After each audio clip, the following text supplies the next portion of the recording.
Ya, siap.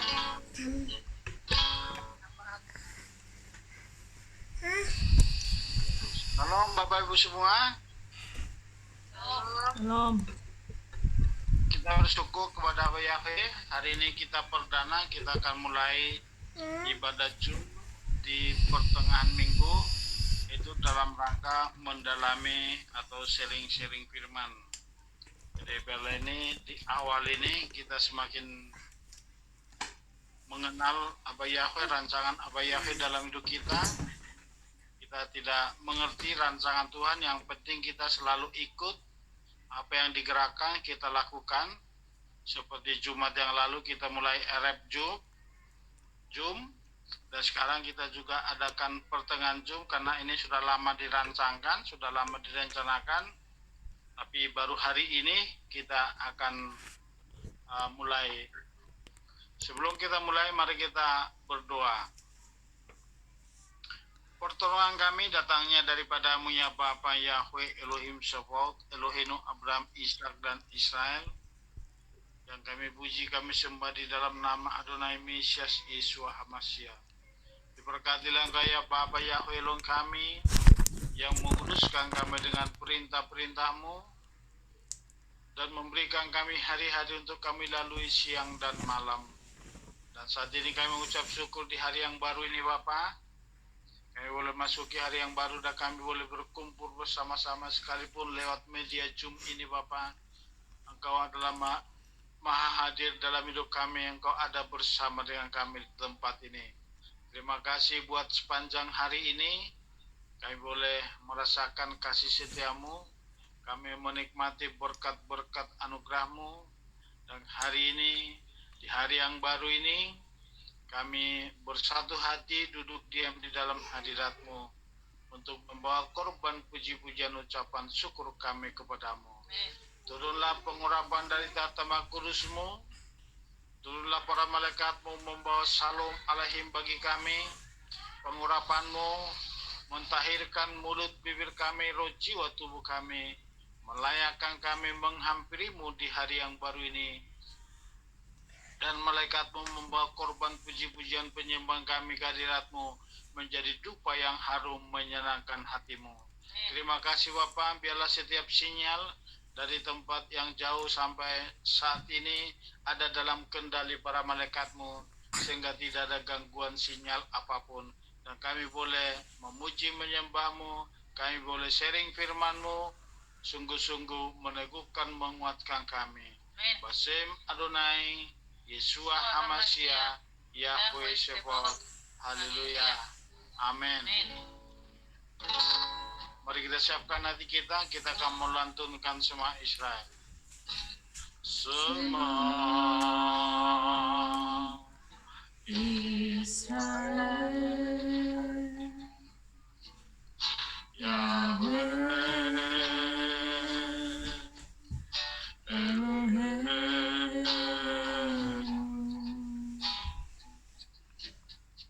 Yahweh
kata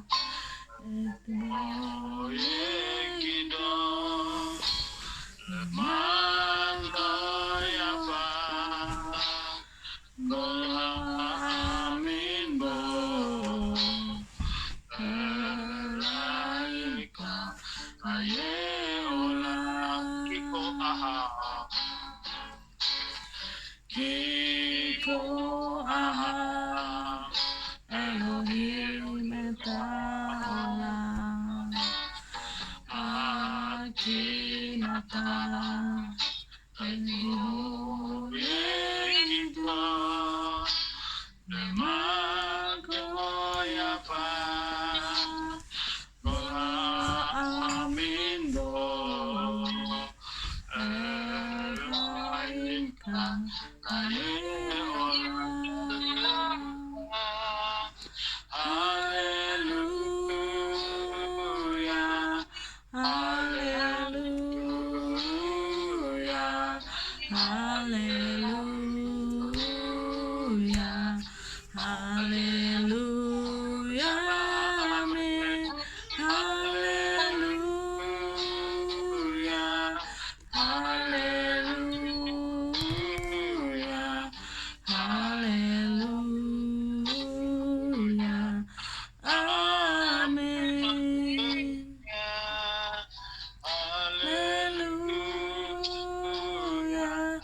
Hallelujah, hallelujah, hallelujah, hallelujah, amen. Hallelujah, hallelujah, hallelujah, amen. Kiko Ahab. Kiko aha Elohim eta olam Akinata Ego Yekido Man Oyapa Bo Amin Bo Hallelujah,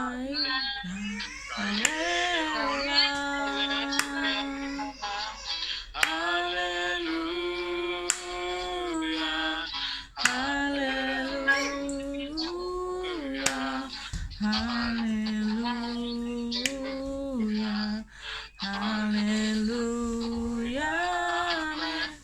hallelujah, hallelujah,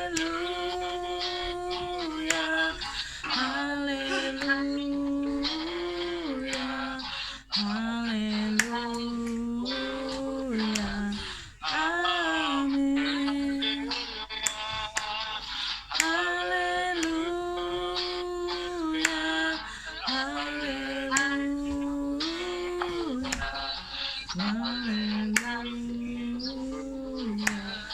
hallelujah, amen. Hallelujah,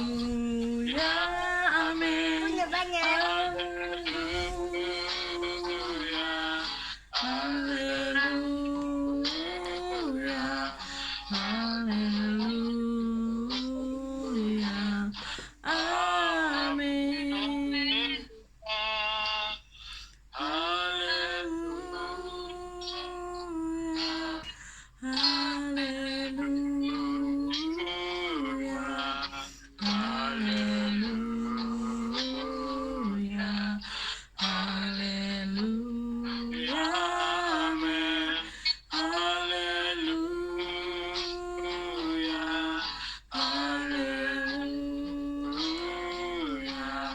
Hallelujah.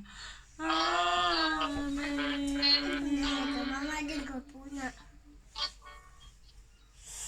Besar kasih Bapa atas dunia ini. Besar kasih Bapa kepada dunia ini hingga Ia memberikan Yesus bagi yang percaya.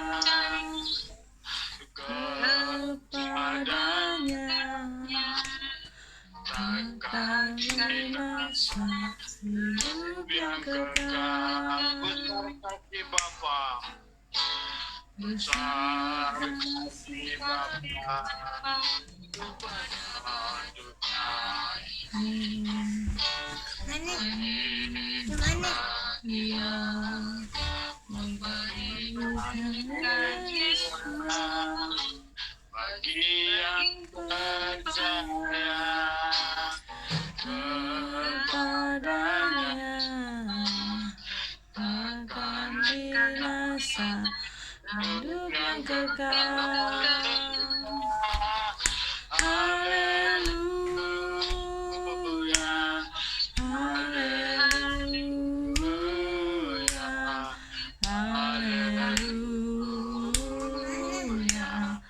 haleluya, haleluya,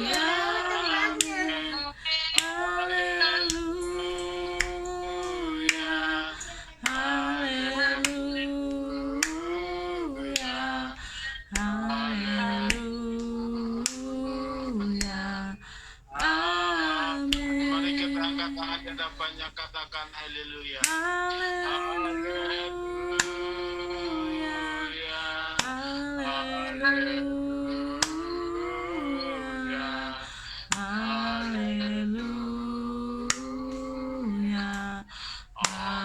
Haleluya, haleluya, amin. Haleluya.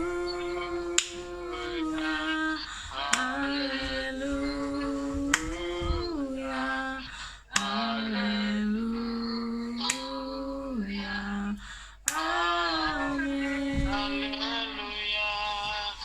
haleluya, haleluya,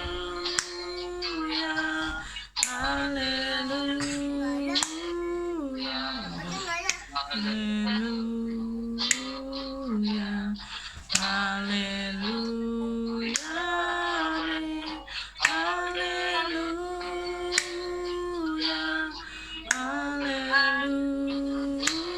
haleluya, haleluya, amin. Haleluya. Besar kasih Elohim, Sungguh besar kasih-Mu ya Allah. Kau yang maha tinggi, Imam Kau yang kuasa, Kau yang mengatasi semua langit, semua samudera ya, alam semesta.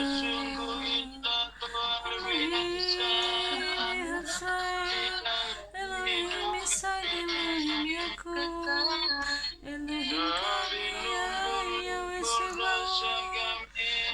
Terima kasih yang menggelar, Engkau telah melayangkan kami, Engkau telah memberikan kami anugerah yang tak pernah bisa dibalas. Terima kasih ya Elohim, terima kasih ya Yeshua, terima kasih Abraham, Ishak, Elohim Yakub. Kami mau menyembah, bersyukur, bermazmur untuk-Mu. Selama kami hidup, selama kami bernafas, setiap nafas hidup kami memuji, memuliakan-Mu, Elohim. Terima kasih Bapa. Haleluya.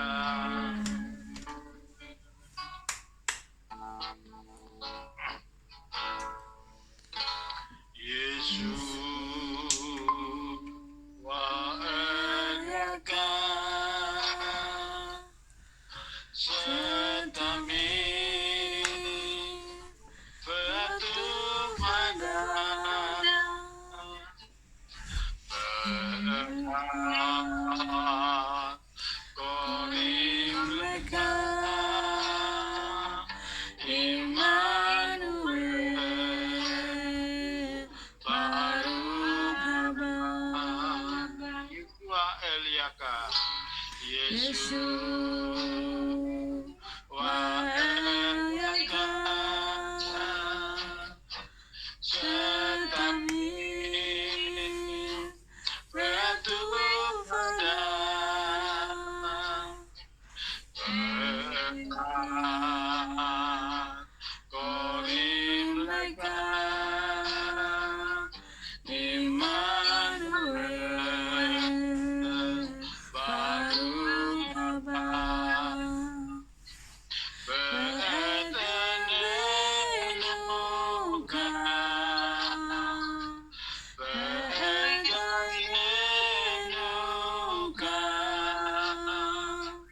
kasih beno, Kasih benuka mako mako teneno, teneno ka, teneno ka, et kaluka tahen ayo, Kasih benuka mako Yesus Engkau mulia, Yesus Engkau mulia,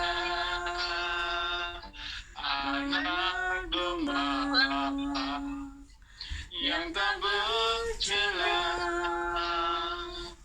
satu hati kami menyembah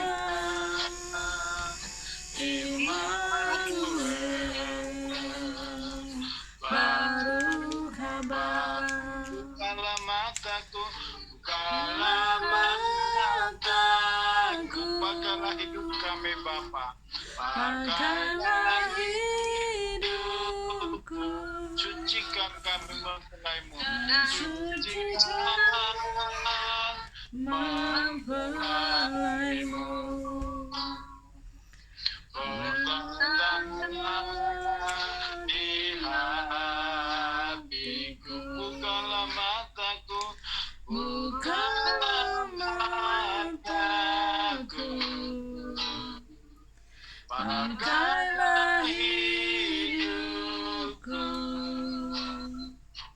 dan sucikan mempelaimu.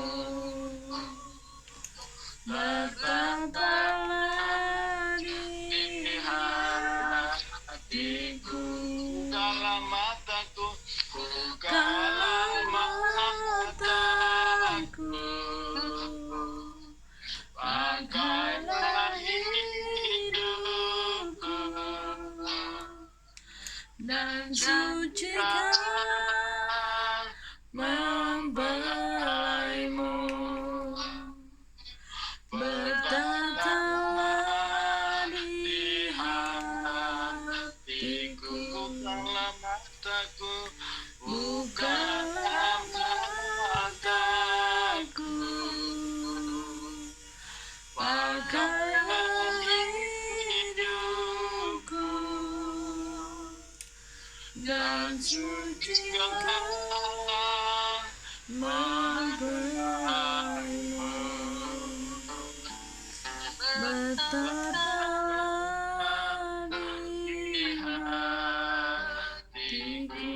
bukalah mataku, bukalah mataku, pakailah hidupku, sucikan kami Bapa, dan sucikan mempelaimu.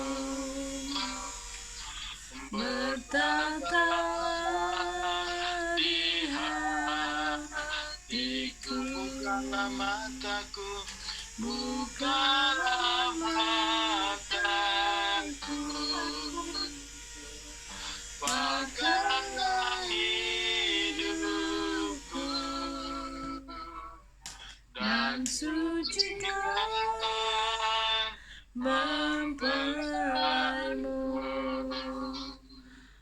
bertatalah di di hatiku, bertatalah di hatiku, bertatalah di hatiku.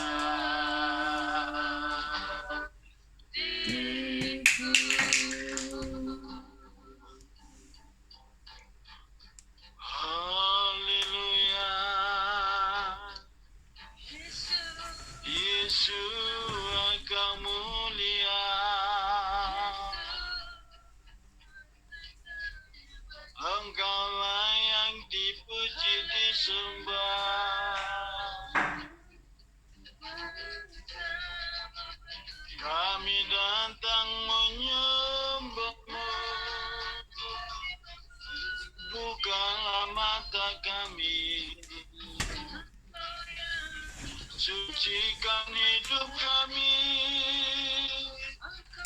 layakkan kami mempelai-mempelaimu. Haleluya, haleluya. Kasih-Mu sungguh luar biasa, Yesus. Engkau mati bagi kami, darah-Mu tercurah, menyucikan dosa-dosa hidup kami. Dengan apakah kami membalas kasih setia-Mu, selain kami memuji menyembah-Mu?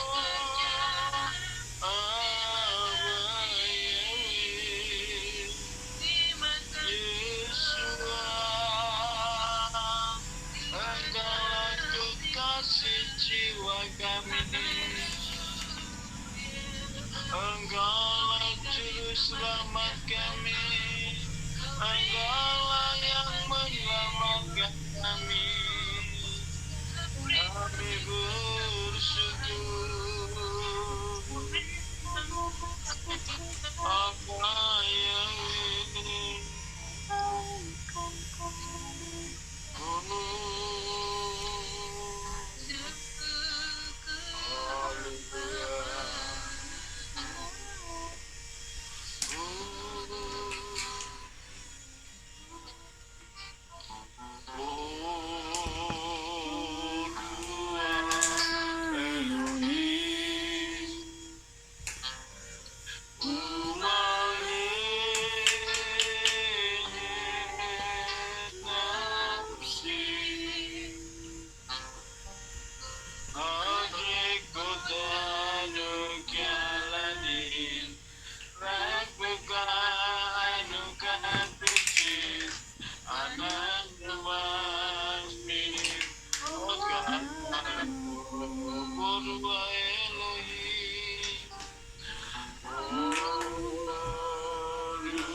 Urapi kami di hari yang baru ini, Bapa.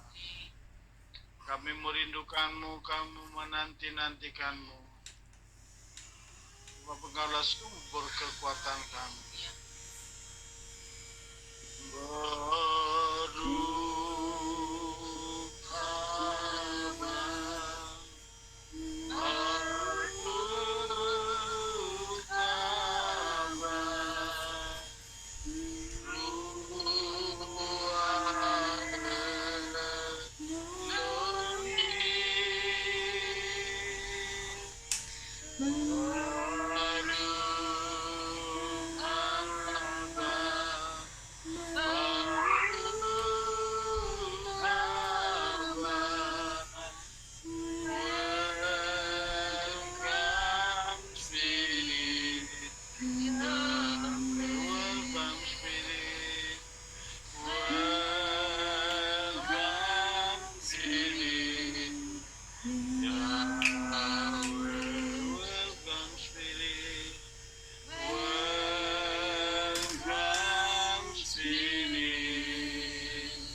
kami, sehingga kami hidup, bukan kami lagi yang hidup, tapi Mesias Yeshua HaMasyiah yang hidup di dalam hidup kami.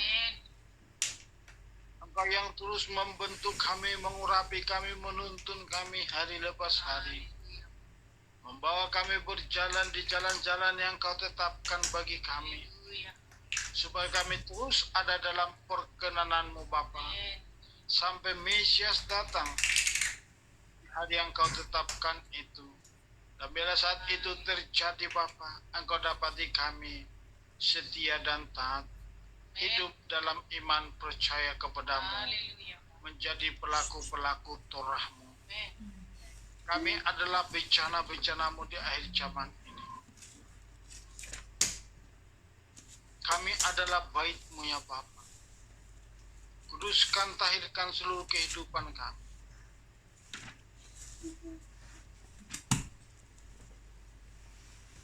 Dan bertata dan berdaulatlah Roh-Mu dalam hidup kami Bapa. Menguatkan, meneguhkan segenap hidup kami, untuk kami menjadi gambar kalik-Mu yang sempurna. Terima kasih Bapa. Restorasi terus kehidupan kami sampai kami sungguh-sungguh mengosongkan hidup kami dari manusia lama kami, sehingga kami sungguh-sungguh hidup dengan manusia roh yang baru, yang dipenuhi dengan Roh-Mu ya Aba Yahweh, Elohenu Abraham, Ishak dan Israel. Terima kasih buat malam hari ini. Inilah pertama kami memulai ibadat Jum ya Bapa. Kami yakin dan percaya, sekalipun kami di tempat yang berbeda, tapi Roh-Mu ya Bapa, Engkau adalah Elohim kami, Elohim yang maha hadir. Engkau hadir dalam ibadah kami lewat Jum ini, dan Engkau melawat setiap kami Bapa. Terima kasih. Sebentar kami akan sharing akan firman-Mu. Ambil alih seluruh kehidupan kami, hidup kami. Urapi mulut bibir hamba-Mu Bapa, untuk kami tetap berjalan dalam firman. Kami jangan tersesat karena kurang pengetahuan kami, hal yang tersembunyi, bahkan rahasia-rahasia di akhir zaman ini bagi kami, supaya kami semakin teguh, kuat hidup dalam firman. Sebab kami tahu bukan kuat dan gagah kami, tapi karena Roh-Mu yang memampukan dan menguatkan. Diberkatilah gaya Aba Yahweh kami, yang memutuskan kami dengan perintah-perintah, dan berikan kami Torah menjadi hidup kami.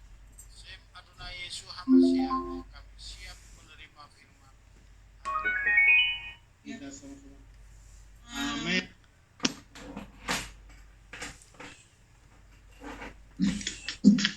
Salam Dek, Dede bisa masuk ya? Ya, sambil ngerjain tugas ini. Sambil dengar-dengar. Halo Salam. semua. Halo. Bapak Ibu semua, Halo. gimana? Halo Erwin, ini Salam. kita Erwin yang sekolah di teologi, mungkin belum kenal ya, Bu Betty. Namanya Halo Ibu. Erwin, dia sekolah di teologi. Sekarang kita belajar tentang, saya kasih judul di sini, binasa karena menginterpretasikan firman. Jadi banyak nanti orang akan mengalami penyesatan di akhir zaman karena mengikuti pengajaran Torah yang tidak sesuai dengan firman Elohim.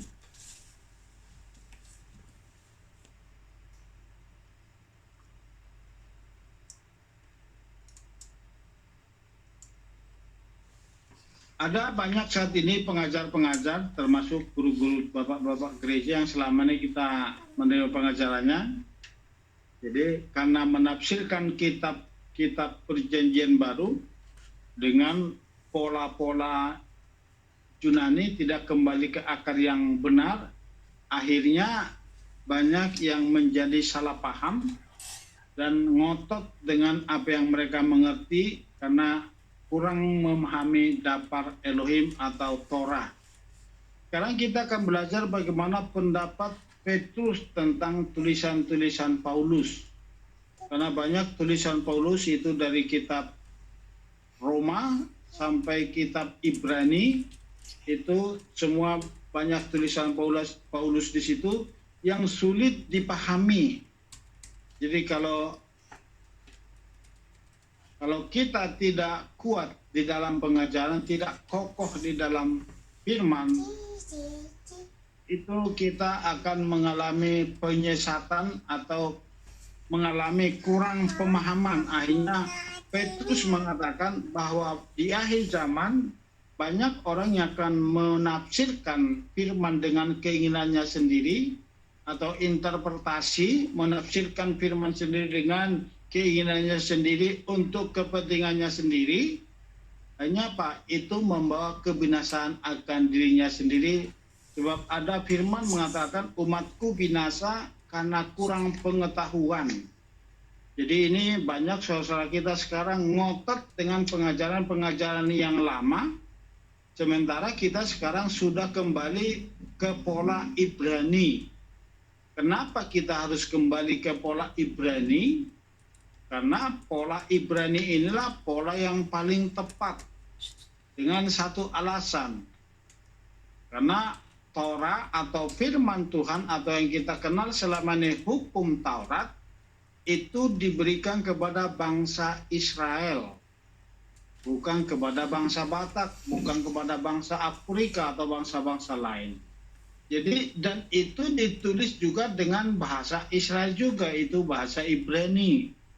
Jadi bahasa Ibrani disebut oleh para rabi adalah bahasa surga atau bahasa yang kudus atau tulisan yang kudus. Jadi hanya orang-orang yang dipercayakan yang mampu menafsirkan firman ini dengan tepat. Salah satu contoh, kalau kita belajar, saya ambil dari adat Batak. Mungkin di sini ada orang Karo, adat Karo. Kalau kita mau belajar tentang adat istiadat Batak, kita tidak mungkin belajar kepada orang Jawa yang tahu adat Batak dari perspektif sejarah. Karena banyak suku-suku lain yang mempelajari adat karena pengajaran, karena ilmu pengetahuan dari sudut pandang sejarah.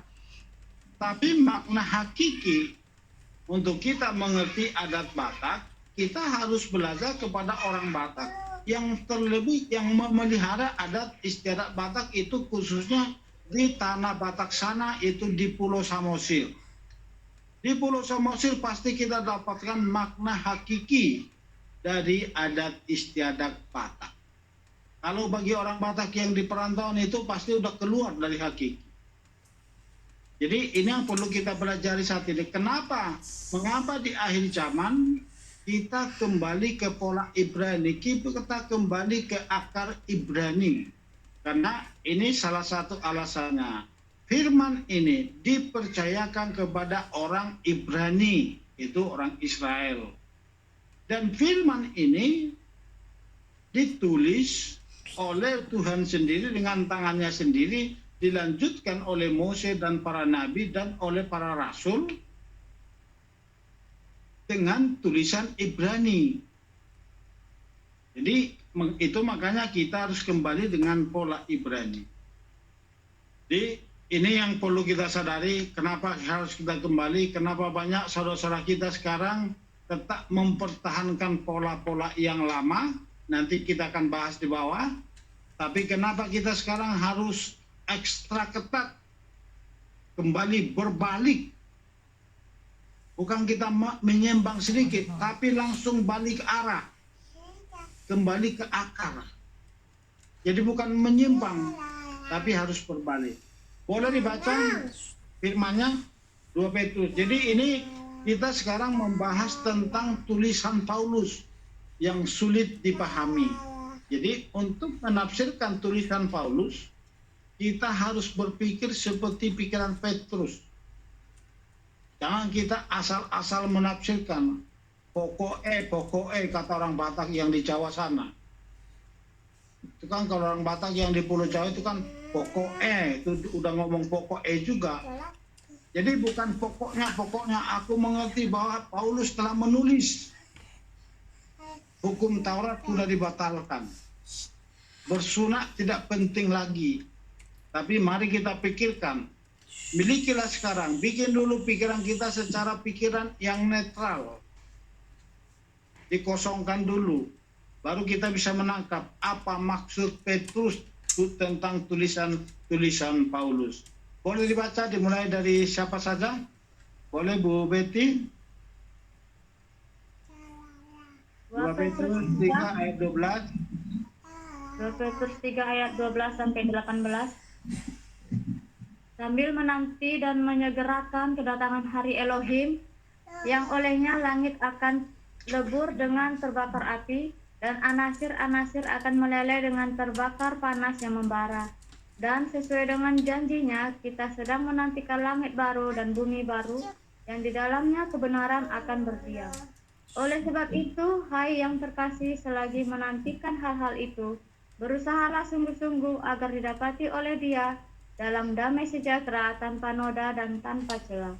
Dan anggaplah kesabaran Tuhan kita adalah keselamatan. Sebagaimana pula Paulus, saudara kita yang terkasih, telah menuliskannya kepadamu sesuai dengan hikmat yang telah dianugerahkan kepadanya. Dan sebagaimana pada semua surat yang di dalamnya berbicara mengenai hal-hal itu, yang diantaranya ada beberapa hal yang sulit dipahami, seperti juga kitab-kitab yang lainnya. Mereka yang kurang terpelajar dan kurang kokoh memutarbalikkannya ke arah kebinasaan mereka sendiri. Karena itu kamu, hai yang terkasih, karena mengetahui sebelumnya, hendaklah kamu berjaga-jaga agar ketubuhanmu sendiri tidak runtuh karena turut terseret dalam kesalahan orang-orang fasik, dan bertumbuhlah dalam anugerah dan dalam pengetahuan akan Tuhan dan Juru Selamat kita, Yesus Hamasiah. Bagi Dialah kemuliaan baik sekarang maupun sampai hari akhir zaman. Amin. Saya minta ini bagi kita semua yang di sini, ini menjadi ayat hafalan. Petrus berkata apa di sini tadi?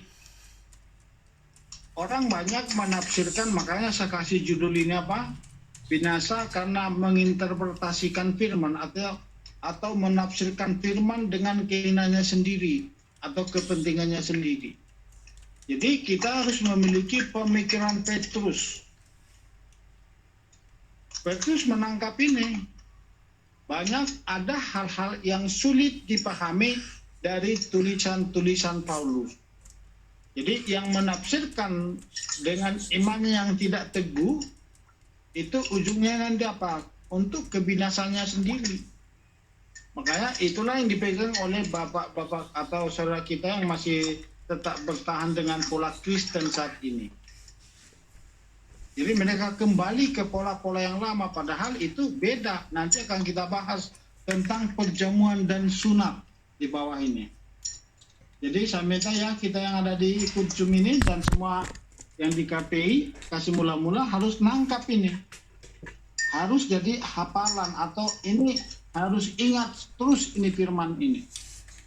Bahwa kita tidak boleh sembarang menafsirkan tulisan Paulus kalau kita kurang memahami.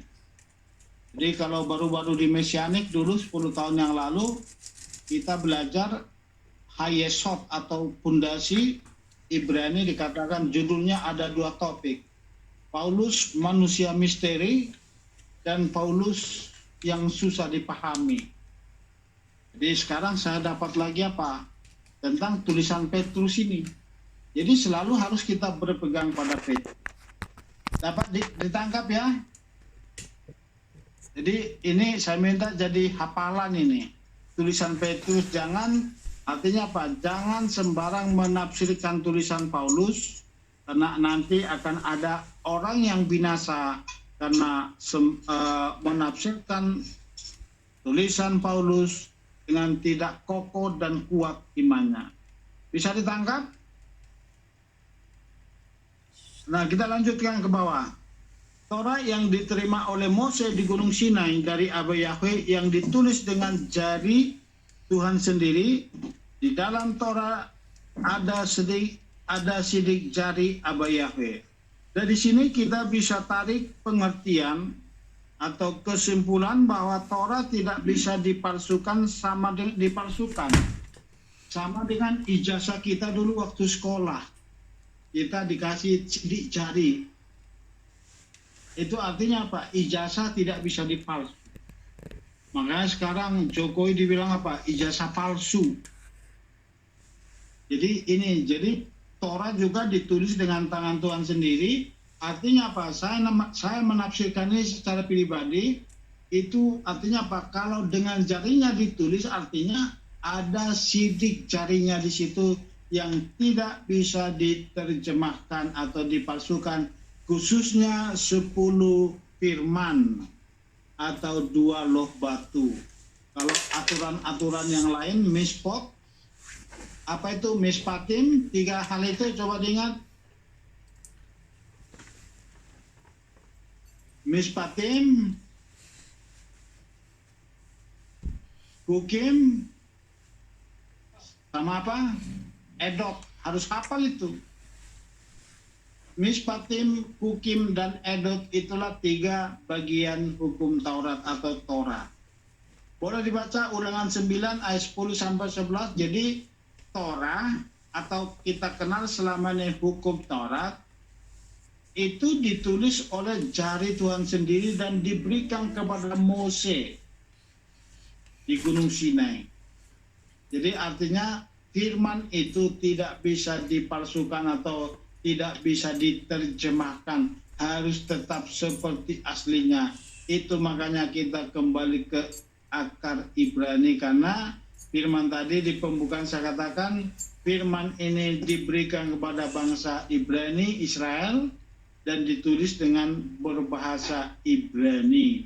Jadi kita harus kembali ke akar Ibrani supaya kita semakin tahu apa makna hakiki yang terkandung di dalam Torah. Boleh dibaca Ulangan 9 ayat 10. Ulangan 9 ayat 10 sampai 11. Dan Yahweh memberikan kepadaku 2 loh batu yang ditulis dengan jari Elohim, dan di atasnya tertulis semua firman yang telah Yahweh katakan kepadamu di gunung itu dari tengah-tengah api pada hari perkumpulan. Maka terjadilah pada hari terakhir dari 40 hari dan 40 malam itu, Yahweh memberikan kepadaku 2 loh batu, lalu 2 loh batu loh perjanjian itu. Jadi 2 loh batu itu ditulis oleh jari Tuhan sendiri, artinya tidak bisa dipalsukan. Kita lanjut ya. Torah atau Taurat di dalam bahasa Perjanjian Lama disebut dengan istilah Tanak dalam bahasa Ibrani, yaitu 5 kitab Mose yang kita kenal selama dengan istilah Perjanjian Lama adalah pondasi atau dasar dari seluruh kebenaran sebagai bukti iman percaya kita kepada Aba Yahweh di dalam Yeshua HaMashiach. Jadi salah satu pondasi atau dasar kebenaran menjadi pondasi iman percaya kita oleh kasih karunia waktu kita lahir baru kepada Yesus HaMashiach, menerima Yesus HaMashiach, dan kita dibaptis. Saat itulah ditaruh 2 loh batu di dalam loh hati kita. Itu makanya waktu nubuat tentang perjanjian baru dimulai, dasar perjanjiannya tetap 2 loh batu di dalam hati kita. Jadi ini yang menjadi landasan kita. Dan Aba Yahweh tetap mengikat perjanjian dengan umatnya, bukan dengan bangsa-bangsa yang selama ini kita dengar dari pengajaran bapak-bapak gereja. Itu teologi perjanjian. Jadi bapak gereja mengatakan perjanjian sudah diganti dari bangsa Israel kepada bangsa-bangsa. Jadi ternyata Tuhan tetap mengadakan perjanjian baru ditulis oleh Yeremia. Yesua belum datang, dan itu diperuntukkan kepada siapa? Kepada bangsa Israel. Jadi nubuat perjanjian baru itu yang ditulis oleh Yeremia itu tetap diperuntukkan hanya untuk bangsa Israel. Jadi kita hanya dipersatukan atau dientenkan atau diokulasikan yang kita kenal selama ini dengan istilah dicangkokkan. Jadi kita hanya dipersatukan dengan Israel. Makanya kita terikat dengan perjanjian itu oleh siapa? Oleh darah Yesua HaMashiach di kayu salib. Jadi ini perlu kita pahami dulu. Bangsa Israel tidak berjanji dengan bangsa-bangsa. Supaya kita jangan salah kaprah. Yang kita ikuti selama ini. Sebelum kita kembali ikut atau sebelum kita percaya di akar Ibrani itu jadi mesianik. Jadi harus kita hilangkan ini. Paradigma ini harus benar-benar. Itulah makanya tadi apa? Harus hati-hati dengan tulisan-tulisan Paulus. Harus berpikir seperti Petrus. Boleh dibaca Yeremia 31 ayat 33 sampai 34. Yeremia 31 ayat 31 sampai 34. Lihatlah hari-hari itu tiba, firman Yahweh, bahwa aku akan mengikat suatu perjanjian baru dengan keluarga Israel dan dengan keluarga siapa? Yehuda, Israel dan Yehuda. Apakah ada di situ bangsa Batak atau orang Karaita? Nggak ada, Pak. Nggak ada ya, jadi harus kita pegang Pak firman ini. Lanjut. Ya. Bukan seperti perjanjian yang telah aku ikat dengan mereka pada waktu aku memegang tangan mereka untuk membawa mereka keluar dari tanah Mesir, dan terhadap perjanjianku itu. Mereka telah melanggarnya walaupun aku telah menjadi suami bagi mereka, firman Yahweh. Tetapi ini akan menjadi perjanjian yang aku ikat dengan keluarga Israel. Setelah hari-hari itu, firman Yahweh, aku akan meletakkan Torahku di dalam batin mereka. Aku akan menuliskannya di dalam hati mereka, dan aku akan menjadi Elohim mereka, dan mereka akan menjadi umatku. Dan masing-masing mereka tidak akan lagi mengajar sesama seorang terhadap saudaranya, dengan mengatakan kenallah akan Yahweh, karena mereka semua akan mengenal aku dari yang kecil bahkan sampai yang terbesar di antara mereka. Firman Yahweh, karena aku akan mengampunkan kesalahan kepada mereka dan tidak akan mengingat dosa-dosa mereka lagi. Jadi di situ dikatakan apa? Aku mengikat perjanjianku dengan Israel dan suku Yehuda. Jadi tidak disebut di situ bangsa-bangsa. Jadi kita hanya mengikut, dipersatukan, ditempelkan. Ini harus ingat ini. Harus kuat ini dasar kita ini. Jadi Tuhan tidak berjanji kepada bangsa-bangsa. Jadi bangsa-bangsa harus ikut bangsa Israel, pemegang perjanjian. Karena mereka yang memegang perjanjian, dan metode atau dasar perjanjiannya pun tetap Torah. Jadi kita nggak bisa, itu makanya sekarang kita kembali kepada Torah. Yang disebut oleh saudara-saudara kita yang lain adalah kamu jadi terkutuk, nggak perlu pusing. Yang penting kita pegang firman. Jadi Torah itu sekarang ada di loh hati kita. Jadi itu harus menjadi pondasi iman percaya kita kepada Bapa Yahweh di dalam Yesua HaMashiach, karena dua loh batu itu adalah Yesua sendiri. Itu makanya di kitab Yohanes dikatakan pada mulanya adalah firman. Ya, kita lanjutkan. Yesua HaMashiach datang ke dunia ini adalah diutus oleh Abba Yahweh. Yohanes 7 ayat 8. Coba dibaca dulu. Jadi ini ingat ya, ini grafiknya nanti. Torah di Gunung Sinai itu diberikan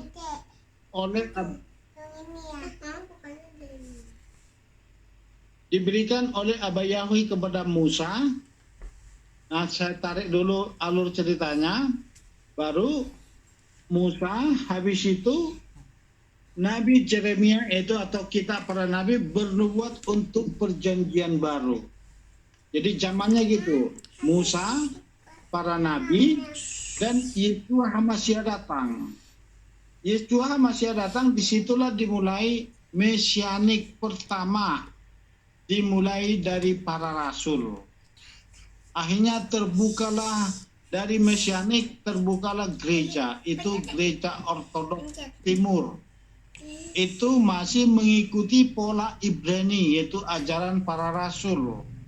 Itu makanya gereja ortodoks itu masih tata ibadahnya masih ikut dengan pola Ibrani. Habis itu muncullah gereja Katolik Roma. Disitulah mulai penyimpangan pengajaran mesianik pertama yang dimulai oleh para rasul. Habis itu muncullah gereja sampai 2000 tahun. Dan saat ini di akhir zaman muncullah kembali pengajaran Ibrani ini, kembali ke mesianik. Ini dimulai sekitar 100 tahun yang lalu. Dan di Indonesia ini baru sekitar 20 tahun. Jadi kita ini sekarang masuk anak sulung mesianik, kelompok sisa akhir zaman, kelompok remnant atau kelompok Ribka remnant. Jadi inilah yang dikembalikan saat ini. Kitalah sekarang yang keluar dari kekristenan, kembali ke mesianik. Kembali ke mesianik awal, itu hidup yang dimulai oleh para rasul. Dapat ditangkap ya? Jadi yang kita ikuti sekarang ini adalah pengajaran mesianik yang dimulai oleh para rasul dan tetap berjalan di dalam Torah. Tetap dasar perjanjiannya adalah Torah di dalam hati. Ini yang terus kita harus ikutin. Boleh baca Yohanes 7 ayat 28-29? Oleh karena itu, sambil mengajar dan berkata di dalam bait suci, Yesua berseru, "Kamu mengenal aku dan juga mengetahui dari mana aku berasal. Dan aku telah datang bukan dari diriku sendiri, tetapi Dia yang telah mengutus aku, yang tidak kamu kenal. Dan benar, namun aku mengenal Dia, karena aku berasal dari Dia dan Dia juga telah mengutus aku."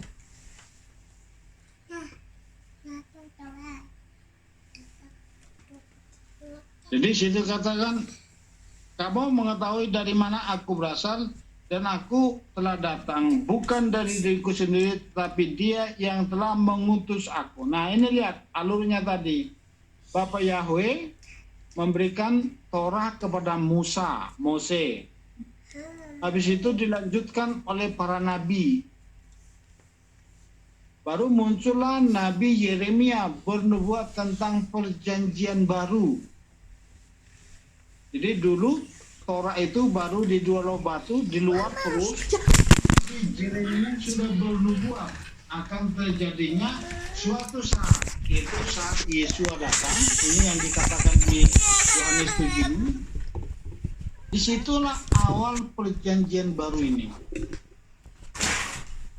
Itulah tetap dirubah menjadi Torah dimasukkan di dalam loh hati kita. Jadi ingat, Musa, para nabi, baru Yesua HaMashiach datang diutus oleh Bapa. Supaya kita dapat nanti alur ceritanya ini, supaya kita kuat. Diutus oleh Bapa, dan Yesua HaMashiach memuridkan para rasul. Jadi para rasul tetap mengajarkan Torah, tetapi menyaksikan bahwa Mesias telah datang dan sedang diawali perjanjian baru, yaitu tentang nubuat Nabi Yeremia. Ya, perhatikan di sini, mungkinkah Abba Yahweh yang memberikan Torah kepada Mose, mungkinkah Yesua yang diutus oleh Abba Yahweh membatalkan Torah yang diberikan langsung oleh Abba Yahweh kepada Mose? Mungkinkah Paulus, ini para rasul, membatalkan ajaran yang diajarkan oleh Yeshua HaMashiach yang tidak membatalkan Torah. Dapat ditangkap ya Ibu? Bisa diikutin supaya jangan keluar alur ceritanya, supaya teguh. Jadi Mose menerima Torah dari Abba Yahweh. Abba Yahweh mengutus Yeshua HaMashiach untuk menggenapi perjanjian baru yang dinubuatkan oleh para nabi, dan Yeshua HaMashiach tidak membatalkan Torah. Perhatikan, Yeshua HaMashiach datang bukan untuk membatalkan Torah yang diberikan kepada Mose di Gunung Sinai, hanya mengubah Torah di luar loh batu ini dimasukkan ke dalam loh hati. Baru Yeshua HaMashiach bangkit dalam menggenapi mati di kayu salib. Yeshua HaMashiach mengutus Paulus. Mungkinkah Paulus membatalkan Torah? Sementara yang mengutus yaitu Yeshua HaMashiach tidak membatalkan Torah. Dapat diikuti? Jadi tidak mungkin Paulus membatalkan Torah, sebab dia diutus oleh Yeshua HaMashiach yang tidak membatalkan Torah, yang diutus oleh Abba Yahweh sendiri. Jadi ada di sini urutannya. Bapa mengutus Yeshua, Yeshua tidak membatalkan Torah. Yeshua mengambil Paulus, mendampingi para rasul, mengutus Paulus. Kita pakai bahasa yang sama.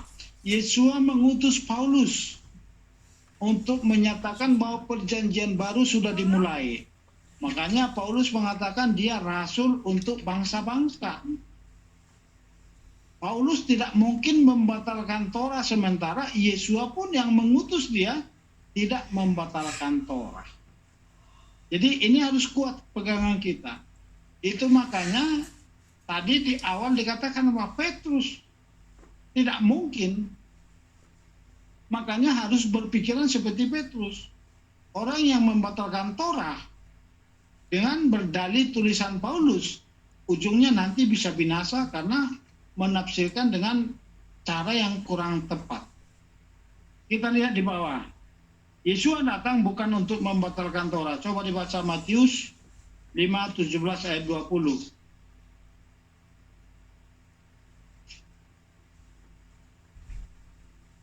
Matius 5 ayat 17 sampai 20.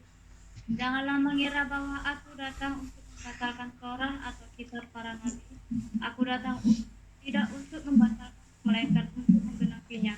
Sebab sesungguhnya aku berkata kepadamu, sampai langit dan bumi berlalu, satu iota atau satu kerai pun dari Torah sekali-kali tidak akan lenyap, sampai segala sesuatu terjadi.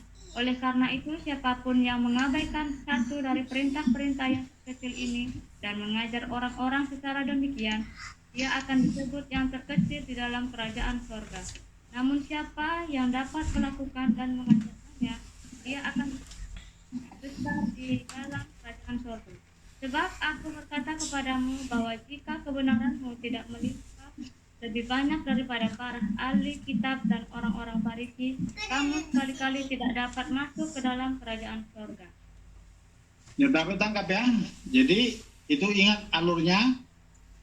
Bapak Yahweh memberikan Torah kepada Musa. Dan dilanjutkan pengajarannya terus berlanjut sampai para nabi. Nabi Yeremia karena banyak kegagalan bangsa Israel memasukkan dua loh batu ini ke dalam hati gagal.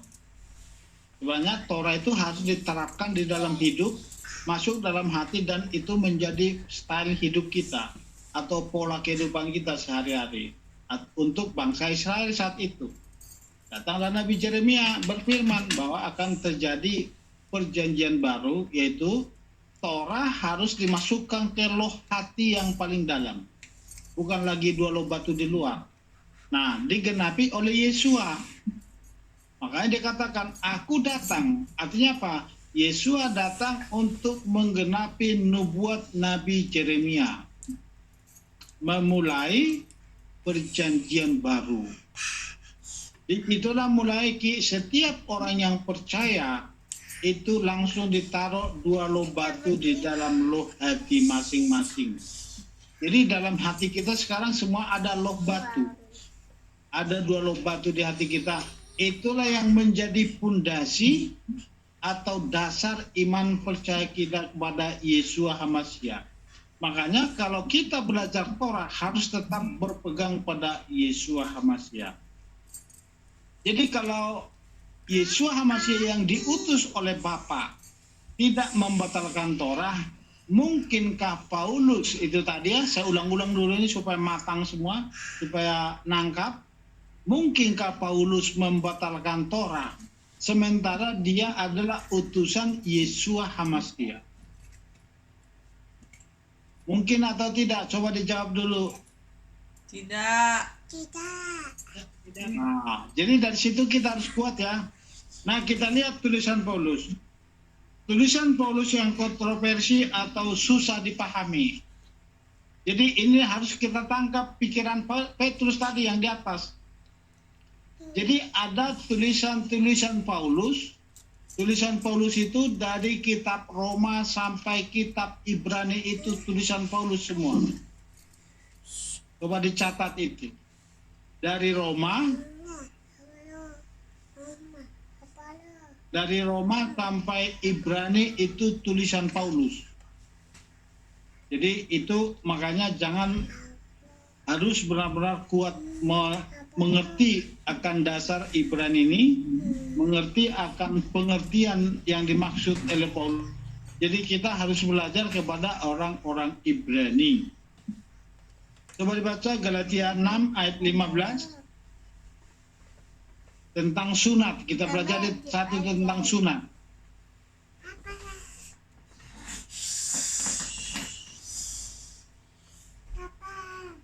Ayo nggak apa-apa, cepat-cepat aja. Galatia 6 ayat 15. Sebab di dalam HaMashiach Yeshua baik bersunat maupun tidak bersunat tidak berpengaruh apa-apa kecuali sebagai ciptaan yang baru. Nah, itulah yang dimaksud dengan Paulus. Jadi sunat atau tidak sunat tidak terlalu penting lagi. Ini yang disalahpahami oleh bapak-bapak gereja termasuk kekristenan.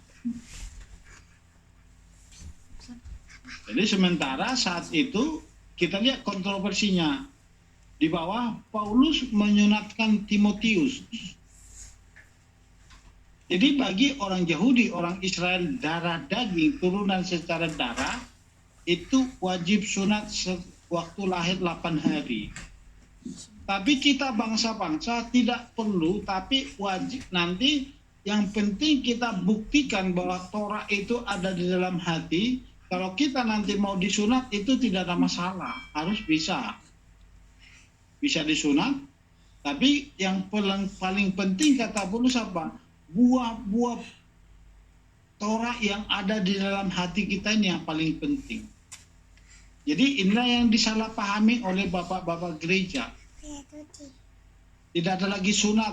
Padahal sampai hari ini bangsa Israel, karena itu sudah menjadi pola hidup mereka, tetap melakukan sunat. Bagi kita bangsa-bangsa tidak wajib, tapi tidak salah kalau mau disunat. Tetapi ini ingat masih ada 2 pendapat untuk bangsa-bangsa. Ada yang mengatakan wajib sunat, bahkan ada yang mengatakan kalau nggak sunat nanti kita nggak boleh ikut seder Pesak. Tapi ada yang mengatakan tidak wajib, termasuk Rabi yang kita ikutin sidurnya kemarin itu, yang kita mulai sidur itu, Rabi Ishak Sapira itu tidak menekankan sunat bagi bangsa-bangsa. Yang penting buah-buahnya, ketaatannya akan Torah dan menimbulkan dampak yang luar biasa dalam kehidupan kita. Coba dibaca Kisah Rasul 16. Jadi Timotius tetap mengajarkan sunat kepada bangsa Israel, tapi kepada bangsa-bangsa tidak diharuskan wajib. Kenapa? Saat itu perhatikan, saat itu kalau ada bangsa-bangsa yang bukan Israel mau menggabungkan diri kepada bangsa Israel, itu syarat utamanya adalah sunat. Jadi sekarang kita tidak wajib sunat, tapi kalau mau disunat tidak dipersoalkan. Coba dibaca Kisah Rasul 16 ayat 3. Paulus menginginkan orang ini pergi bersamanya. Dan sesudah mengambilnya, dia menyunatkan karena orang-orang Yahudi yang ada di tempat itu, sebab mereka semua mengenal ayahnya, bahwa dia seorang Yunani. Jadi Timotius itu ibunya orang Israel, bapaknya orang Yunani. Waktu mau dibawa oleh Paulus ikut jadi muridnya, dibawa untuk ikut pelayanan, dia disunatkan oleh Paulus. Jadi bertentangan dengan Galatia tadi. Di Galatia dikatakan apa? Bersunat tidak terlalu penting. Jadi dari sinilah kita ngerti bahwa Paulus tetap mengajarkan Torah kepada bangsa Israel, tapi untuk sunat bagi bangsa-bangsa yang menggabungkan diri kepada Israel itu tidak wajib pada saat percaya langsung disunat, tidak. Dibukakan dulu pengajarannya, nanti pengajarannya dia sudah dapatkan, dia mengambil tindakan untuk disunat, itu bagus. Saya sendiri belum disunat dan ada keinginan untuk disunat, nanti kita cari dokter. Jadi semua di KPI nanti wajib disunat. Jadi dapat kita tangkap ya. Kontroversi yang kedua, kita lihat di sini. Kontroversi dari tulisan Paulus inilah yang dimaksud oleh Rasul Petrus, yang sulit dipahami banyak umat menafsirkannya sesuai dengan keinginannya sendiri, yang menjadi kebinasaan bagi dirinya sendiri. Jadi orang-orang atau umat Tuhan yang menafsirkan tulisan-tulisan Paulus dengan keinginannya sendiri atau dengan tafsir yang salah yang diikuti terus-menerus dan dijadikan itu kebenaran dengan interpretasi. Itu makanya judulnya tadi di atas saya katakan apa? Binasa karena menginterpretasikan firman, menafsirkan firman dengan keinginannya sendiri.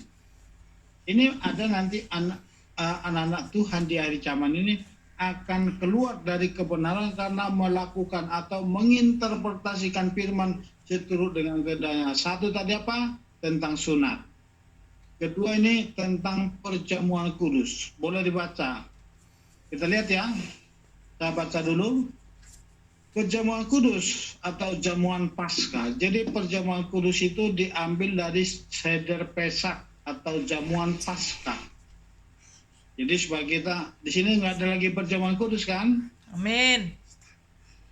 Nah, jadi kita lihat di sini. Yang hanya bisa dilakukan 2 kali setahun, perhatikan, itu pun bagi orang yang tidak layak pada saat perayaan pada tanggal 14 Nisan. Jadi pada hari raya Pesak, kalau ada orang yang tidak layak, contoh tahun lalu ya Bu Ulin ya, tidak ikut Pesak apa 2 tahun lalu? Karena pergi ke Medan ya? Iya. Jadi karena saya belum dapat pengajaran ini, baru-baru ini baru saya dapat, ternyata baru bisa diulang untuk tanggal 14 bulan berikutnya, bulan Elul, bulan Iyar. Jadi sebulan kemudian bisa kalau saat itu kita berhalangan, tidak bisa, atau najis mayat. Itu tidak boleh ikut perjamuan kudus, najis mayat, tetapi bisa diulang bulan berikutnya, itu tanggal yang sama, itu di bulan Elul. Nah, perjamuan kudus yang ditetapkan oleh Konstantin pada Konsili Nicea tahun 325 Masehi, di mana sebelum kekristenan masuk ke Roma, kebiasaan perjamuan kudus sudah biasa dilakukan oleh penganut agama pagan yang disebut Ekaristi. Jadi nanti klik di internet Ekaristi supaya kita semakin memahami perjamuan kudus. Jadi perjamuan kudus itu adalah warisan kekristenan Kita lihat tadi apa alurnya, ingat ya. Dari Musa, Torah, baru muncul para nabi bernubuat tentang tentang perjanjian baru, digenapi oleh Yesua, baru muncul para rasul mengajarkan perjanjian baru sudah dimulai. Itulah yang disebut mesianik pertama, itu para rasul. Muncullah gereja ortodok timur. Habis itu muncullah gereja Katolik Anglikan. Habis Anglikan muncullah Roma. Roma lah mengambil alih ajaran kekristenan yang menjadi antri Israel, yaitu dalam konsili Nicea tahun 325. Situlah ditetapkan perjamuan kudus boleh, tidak perlu dilakukan 2 kali setahun, tapi bisa tiap minggu, bisa tiap bulan. Itulah yang diikuti oleh saudara kita saat ini yang masih melakukan perjamuan kudus. Jadi harus tahu. Jadi kita muncul sekarang keluar dari kekristenan, kembali ke pengajaran mesianik para rasul pertama. Jadi kitalah yang kembali ke mesianik yang dimulai oleh para rasul. Jadi kembali ke hidup di dalam standar Torah. Kita ini sekarang yang keluar dari Kristen masuk ke mesianik. Boleh dibaca 1 Korintus?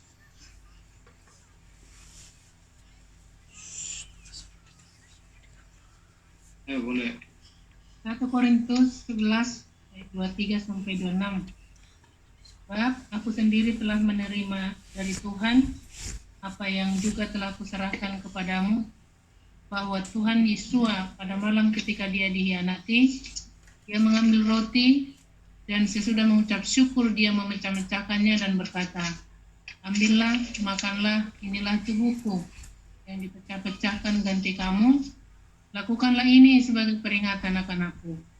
Dan demikian pula cawan itu sesudah makan seraya berkata, cawan ini adalah perjanjian baru di dalam darahku.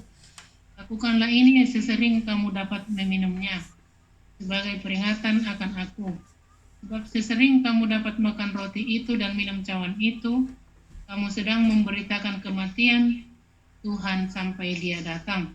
Nah, jadi mengingat. Jadi itu hanya ada di perjanjian baru, itu hanya di kitab tentang perjamuan kudus ini, itu hanya kisah rasul. Waktu di kitab Yohanes ada dikatakan, dagingku adalah makanan, tubuhku adalah minuman. Itu Yesua belum mengadakan perjamuan kudus, belum mengatakan seder Pesak terakhir. Jadi dia hanya sedang mengajarkan, bukan mempraktekkan perjamuan kudus. Di kitab Yohanes ada itu. Roti benar-benar adalah tubuhku. Jadi ini harus kita ngerti bahwa itu hanya ditulis di kitab 1 Korintus 11 ayat 23 sampai 26. Kita lihat ke bawah, peraturan perjamuan Paskah yang ditetapkan oleh Abba Yahweh harus kembali ke Torah. Ingat tadi, Torah diberikan oleh Abba Yahweh kepada Mose, 2 loh batu, dan Torah diberikan di dalam hati kita lewat perjanjian baru. Itu kita percaya kepada Yesua. Nah, jadi sekarang kita harus kembali ke pola mesianik pertama itu. Jangan kita ikuti pola gereja yang sudah keluar dari Konstantin. Itu yang diajarkan oleh Katolik Roma. Itu di dalam konsili Nicea tahun 325. Jadi kita harus kembali ke pola Ibrani. Coba baca Bilangan 9 ayat 9 sampai 11 dan 14. Kita baca bersama-sama. Dan berfirmanlah Yahweh kepada Musa dengan mengatakan, bicaralah pada Bani Israel dengan mengatakan, Jika salah satu dari kamu atau dari keturunanmu menjadi cemar oleh karena mayat atau sedang dalam perjalanan jauh, maka dia harus tetap merayakan Paskah bagi Yahweh pada bulan yang kedua, hari yang ke-14 di antara waktu petang. Perjamuan kudus hanya bisa diulang pada bulan kedua, hari yang ke-14 di antara waktu petang. Merayakannya, mereka harus memakannya dengan roti tidak beragi dan sayur pahit. Dan jika seorang mengembara menumpang bersamamu dan ingin merayakan Paskah bagi Yahweh, dia harus melakukannya menurut ketetapan Paskah dan menurut peraturannya. Engkau harus memiliki satu ketetapan bagi orang asing maupun bagi penduduk asli tanah itu. Jadi ini menjadi landasannya itu Torah. Karena Tuhan tidak datang untuk mengubah. Jadi kalau Tuhan sendiri tidak mengubah, tidak membatalkan Torah, mungkinkah Paulus yang menulis di Kisah Rasul tadi jadi mengubah pola akar Ibrani ini? Ini menjadi pondasi kita supaya kita jangan tersesat, supaya kita jangan salah mengerti tentang perjamuan kudus dan sunat. Dapat ditanggapi ya Bapak Ibu? Amin. Tentang perjamuan kudus. Jadi hanya bisa diulang dua kali, yaitu apa? Tanggal 14 Nisan dengan tanggal 14 Iyar. Jadi itu hanya dilakukan bisa 2 kali. Jadi itu bagi orang yang tidak pantas, bagi orang yang najis, mayat, itu dia boleh melakukannya. Jadi kita harus benar-benar melakukan semua kebenaran ini seturut dengan ketetapan atau aturan yang ditetapkan oleh Tuhan. Bukan ditetapkan oleh manusia. Kembali ke situ tadi. Mungkinkah Paulus membatalkan apa yang ditulis, membatalkan apa yang tidak dibatalkan oleh Yesua, yang diutus oleh Bapa Yahweh, yang memberikan firman itu 2 loh batu kepada Mose di Gunung Sinai, menjadi pondasi dasar iman orang Israel dan orang percaya kepada Yesua HaMasiah. Dapat diikuti ya Bu semuanya? Jadi kalau saudara mau perjamuan kudus, aturannya apa? Tidak ada boleh ragi ada di rumah. Kalau kalian atau siapapun yang melakukan perjamuan kudus, berarti kita harus ikuti ketetapannya ini. Apa ketetapan Paskah? Tidak boleh ada ragi di rumah. Dan waktu makan Paskah, waktu kita makan roti tidak beragi, kita tidak boleh makan ragi, tidak boleh makan tempe. Tidak boleh makan roti yang punya ragi. Itu aturan Paskah. Jadi kalau ada orang pagi makan perjamuan kudus, tapi siang makan mie, udah salah itu. Karena itu punya pengembang. Mie atau roti. Itu sudah berdosa. Itu udah salah. Atau malam mengadakan perjamuan kudus tapi habis makan tempe, itu salah. Atau mungkin masih ada ragi dalam rumahnya, itu sudah salah, karena itu aturan Paskah. Karena perjamuan kudus itu diambil dari kata seder Pesak. Nanti hari Sabat, Ereb Sabat, kita akan nanti persiapkan anggur. Jadi nanti beli anggur, yaitu yang jus anggur, kita bikin lakaim supaya kita jangan terkecoh dengan perjamuan kudus. Ini bukan perjamuan kudus nanti. Setiap Ereb kita harus minum anggur dan makan roti, tapi itu bukan perjamuan kudus. Tetapi itu nanti anggur sukacita yang disebut dengan lakaim kita hidup. Oke, terakhir kita masuk ke prinsip 2-3 orang saksi. Juga berlaku bagi ayat firman. Kalau hanya satu ayat itu kurang kuat, kita pertahankan, apalagi keluar dari konteks aslinya, yaitu Torah atau Taurat. Itulah makanya ada 4 kitab yang meneguhkan kematian Yesua HaMasyiah, yaitu Matius, Lukas, Markus, dan Yohanes. Jadi ini 4 kitab perjanjian baru ini, Matius, Lukas, Markus, dan Yohanes, itu selalu berbicara tentang Yesua HaMasyiah, tetapi mereka berbeda tulisan, tapi satu tujuan itu bahwa menyatakan bahwa benar-benar Yesua HaMasyiah telah datang dan mati di kayu salib, bangkit kembali. Itu artinya kesaksian Matius, Markus, Lukas, dan Yohanes itu perjanjian baru sudah dimulai. Jadi itu menjadi pegangan kita. Boleh kita baca ayat terakhir? 2 Korintus 13 ayat 1. Inilah ketiga kalinya Aku datang kepada kamu oleh mulut 2 atau 3 orang saksi. Setiap perkataan akan diteguhkan. Jadi minimal 2-3 orang saksi. Ulangan 17 ayat 6. Haruslah orang yang akan dihukum mati itu dihukum mati atas keterangan 2 atau 3 orang saksi. Dia tidak boleh dihukum mati atas keterangan 1 orang saksi saja. Jadi ini berlaku juga untuk firman. Jadi hanya 1 ayat itu kurang kokoh.